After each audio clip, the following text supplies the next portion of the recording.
Chapter 2. Can you hear me? He says. Julie? The ocean fades and his voice comes through more clearly. Are you there? I blink off raindrops. I must have played one of his voicemails by mistake, but I thought I deleted them this morning. If you can hear me, say something. Let me know if this is you. I don't remember that line from before, so this must be something else. Maybe I hit my head and am suddenly imagining things? My vision blurs, so I close my eyes again to stop the trees from spinning. I'm not sure if his voice is coming through the phone or my own head, but I answer it anyway. Sam? Silence fills the woods. For a second I think he's gone, that he was never there, but then I hear a breath that isn't mine. Hey, he says with an air of relief. I thought I'd lost you there. My eyes crack open and reveal a sliver of the world. I'm too numb from the cold to know which way is up or down or where the sky is. I reach into the back of my mind for some sense and come up empty. Sam, I say again, can you hear me? Okay? I wasn't sure if this would work. What's going on? I wondered if you'd ever call me back, he says, as if nothing is out of the ordinary. As if we'll continue a conversation we left off yesterday. I missed you. I missed you infinity. I can't think straight. I don't know what's happening. Did you miss me too? I take in his familiar voice, the rain against my skin, the feeling of my body sinking into the ground, the sudden dizziness in my head, and try to make sense of what's happening. As strange as this all seems, I can't help asking, is this really you, Sam? It's me, he says and laughs a little. I thought I'd never hear from you again. I thought you might have forgotten about me. How am I talking to you? You called me. His voice is as calm as water, and I picked up, like I always do. Always. I don't understand. How is this possible? The line goes quiet. Raindrops roll off my skin like sweat. Sam takes a moment to respond. To be honest with you, Julie, I don't understand this either, he admits. I don't know how this is happening right now. Just that it's really me, okay? Just know that it's really me, okay? Okay, I manage to say. I decide to go along with this. Let his voice cover me like an umbrella. Even though this can't be real, I feel my mind slipping and myself sinking deeper into the earth as I hang onto Sam's voice like rope. Even though I don't know where it's coming from, I want this to be him, but it can't be. It's impossible. And then it hits me. I'm dreaming. This isn't a dream, Sam says, his voice filling the woods. I promise. Then how else are we talking? The same way we always have, through the phone, just like this. But Sam, I still don't, I start. I know, he goes on. It's a little different this time, but I promise to give you a better answer soon. But for right now, can't we just enjoy this? This phone call, I mean. Getting to hear each other again? Let's talk about something else. Anything you want. Like before. Before. I close my eyes again and try to go back there. Before I lost him. Before any of this happened. Before everything was ruined. But when I open them again, I'm still here in the woods. And Sam's still a voice on the line. You still there, he asks. His voice is so clear I turn my head, expecting to see him. It's only me out here. A question comes to me. Where are you? Somewhere, he answers vaguely. Where? I ask again. I adjust the angle of the phone, listening for background noises on his end, but the rain drowns everything out. It's hard to explain. I mean, I'm not entirely sure if I know myself. Sorry I don't have all the answers. But none of that matters, okay? I'm here now. And you and me are connected again. You don't know how much I missed you. I missed you too. I missed you so much, Sam. But the words won't come out. A part of me still thinks I'm dreaming. Maybe I've fallen through some rabbit hole and entered an alternate reality. Or maybe I hit my head harder than I thought. Whatever it is, I'm afraid that if our conversation ends, I will lose him again and never get my answer. The rain continues, but the sky's reduced it to a soft drizzle. What's that sound? Sam asks, listening. Is that rain? Julie, where are you? I glance around. For a moment, I forgot how I ended up here. Somewhere outside. What are you doing out there? I don't remember. Are you near your home? No, I'm not sure where I am. I'm not really sure of anything at the moment. Are you lost? I think about this question. There are so many ways I could answer it. Instead, I close my eyes to shut out the rest of the world, focusing on Sam's voice, trying to hold on to it for as long as I can. You should get out of the rain, Julie. Find someplace safe and dry, okay? Sam says. And as soon as you do, give me a call back. My heart jolts and I open my eyes. Wait! My voice cracks. Please don't hang up. I'm not ready to lose him again. Don't worry. I'm not going anywhere, he says. Get somewhere safe and call me back. As soon as you do, I'll pick up. I promise. He's made promises before that he didn't keep. I want to refuse, but I can't seem to speak. I wish I could keep him on the line forever. But Sam repeats these words over and over until I start to believe them. As soon as you call me back. I'll pick up. I can't stay out here forever. I'm drenched and I'm beginning to lose the feeling in my hands. I need to get out of these woods and out of the cold before the sun goes down and I can't find my way back. I don't remember how the call ended or what happened after. That part remains a blur in my mind like a missing page from a book. All I know is that I keep walking until I made it out of the woods and found the main road again. It's late evening by the time I reach town. I hurry alongside wet sidewalks, passing beneath store canopies to avoid the rain. The lights from the diner where I met Mika this morning are off, but the cafe down the street is still lit up. It's only light on for blocks. I cross the street and make my way inside. Even at this hour, the place is half filled with students from the university, coupled together beneath Moroccan lamps. Raincoats hang over the back of bar stools. Laptop screens illuminate blank faces. I make my way back toward a table in the back without ordering anything. Once I settle down, I turn my chair away from the others and face the window. There are no mirrors in this cafe, so my pale reflection in the glass catches me by surprise. I blow out the tea candle and the image of me vanishes. I run a hand through my wet hair. My clothes are dripping onto the hardwood floor. Maybe I should have wrung them out a little before I came in. Thankfully, this corner of the cafe is dark enough to keep me unnoticed. I take a few breaths to calm myself and glance around the room. The woman at the table near me is reading a book. I don't want her to overhear the phone call, so I wait a little. She's sitting alone, dressed in all black, and I wonder if she works here. Maybe she's reading on her break. She sips her tea slowly, making me anxious. It isn't until she gets up to leave that I breathe easier. I pull out my phone. It's almost 9. How did it get this late? It's the first I've been aware of the time since I left the house. There are no new messages or missed calls. I guess no one noticed I was gone. I set my phone down on the table and I pick it up again. I do this several more times until I lose count. The smell of caffeine and chai singes my nose. Now that I made it out of the woods and I'm thinking more clearly, the thought of calling Sam again seems ridiculous. Whatever happened out there was probably all in my head. At least I think so. Have I completely lost it? I must have, because I pick up the phone again and dial his number. The call goes through. I hear the first ring and I hold my breath. But he picks up almost instantly. Hey, I was waiting for you. The sound of his voice floods me with relief. I bring my fingers up to my mouth to contain a sound. I don't know whether to feel confused or relieved or a mixture of both. Sam? I say his name without thinking. I wasn't sure if you'd call back, he says. That you might have forgotten. I didn't forget. I wasn't sure where to go. Where did you end up? I turn my head and look up at the stained glass transom above the door without thinking. From inside the cafe, the mosaic letters reflect black, red, and gold and blue lantern light. Sun and moon? The cafe where I used to work? He asks. I almost forgot. It's been a while since I've been back here. Sam goes quiet for a moment, and I feel him listening to the background noises through the phone. Suddenly, I become aware of them too. The sound of stools scratching against the wood floor, the clink of a spoon on a ceramic plate, the low murmurs of a conversation from across the room. That's where I first talked to you. You were sitting in the back of the cafe. Do you remember? My mind flashes back to that day. A black apron, the steam from a warm latte, a paper lily on the front counter. Sam brought over my drink before I could order, and we talked for hours. That was almost 3 years ago. This is the same table, isn't it? The one in the back, by the window. I almost didn't notice.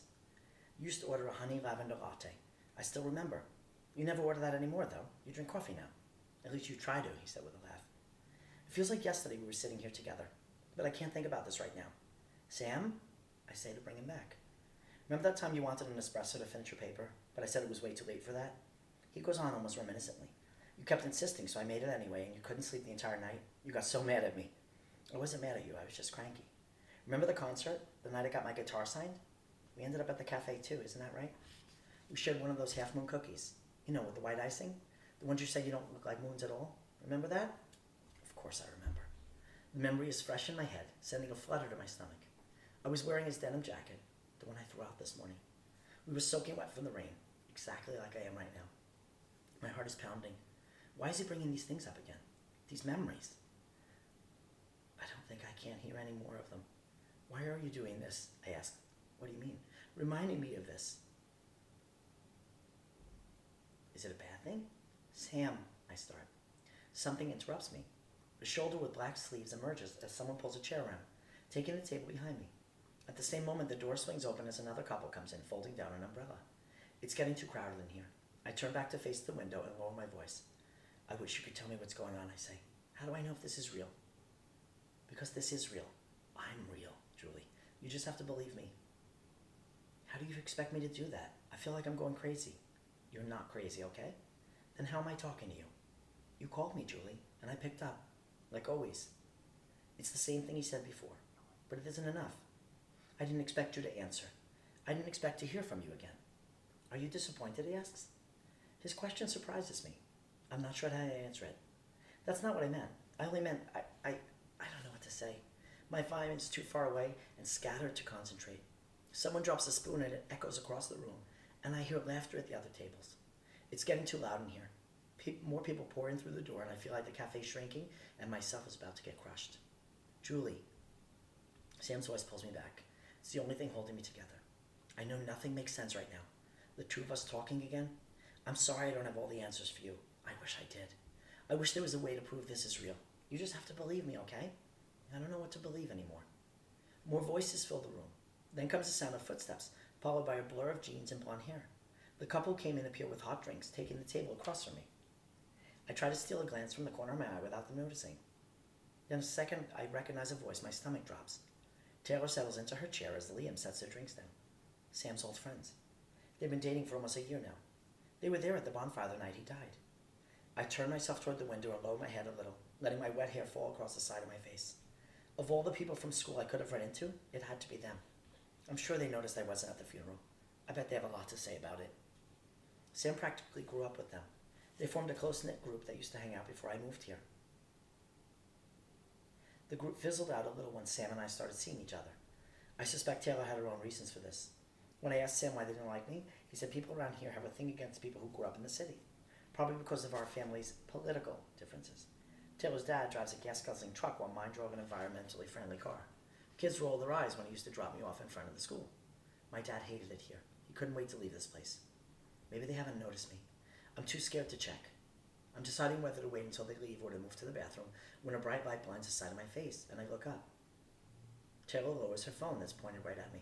Her eyes widen as she realizes she forgot to turn the camera flash off.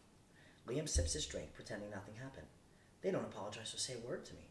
My body trembles. I can't deal with this right now. I just can't. Julie, what's wrong? Sam's voice comes back, and I remember he's still on the phone. A car appears outside and throws headlights into the cafe window, illuminating me like a spotlight. I have to get out of here. I rise abruptly from my seat, nearly knocking off my chair. Taylor and Liam are silent, but I feel the stares as I move between tables, bumping coats and shoulders as I make my way toward the door and throw it open. It finally stopped raining. People are moving toward me from all sides. I duck beneath someone's umbrella and hurry down the sidewalk with the phone pressed to my chest. As soon as I reach the corner, I break into another run. I run until the cafe noise and lights are behind me and not a single passing car is in sight. A single street lamp barely lights the side of the block as I lean against it. The bulb flickers above me as I catch my breath. I remember Sam is still on the line. I put the phone back to my ear. Julie, what's wrong? Where did you run off to? My heart is pounding. I don't know what to say, so all that comes out is a breathless, I don't understand what's happening to me. I'm never like this. Even when Sam died, I held myself together. Julie, are you crying? It wasn't until Sam asked this that I realized I am. And I can't stop. What's wrong with me? What am I doing out here? Nothing makes sense anymore. Sam's voice softens. I'm sorry. I really thought that if I picked up, everything would be better. This is all my fault. I wish I could fix this. I take in a deep breath and I say, please tell me what's going on, Sam. Tell me why you picked up. There's a long silence before he finally answers this. And he says, I wanted to give us a chance to say goodbye. I nearly crumble to the floor. There's a lump in my throat that makes it impossible to speak as I fight back more tears. But I never wanted to say goodbye. I managed to get out. Then don't. You don't have to, okay? You don't have to say it right now. I wipe my eyes and keep breathing. Listen, Sam says after a moment. How about this? Let me show you something. I think it'll make you feel better, okay? Before I ask what it is, he says, just trust me. Trust him. I don't think Sam realizes how much trust I'm already giving him by staying on the phone. I don't know what else to say, so I say nothing at all. I stand there in silence beneath the light of the lamppost as I hold on to Sam's voice and tell myself everything is okay when I'm no longer sure what's real and what isn't anymore. I take back what I said earlier about the lake. This is the last place I expected to end up tonight. Sam's driveway is empty of cars. Not a single light shines from the windows of the house. His family must be staying with relatives outside of town. I'm not sure what I'm doing here. Sam asked me to come get something he's been meaning to give me. Trust me, he kept saying. There's a spare key taped beneath the mailbox, just like he told me. I find it and open the front door, hoping no one's inside. It's too dark to see anything. The scent of flowers and incense overwhelms me. I step over his little brother's shoes as I feel around for a switch.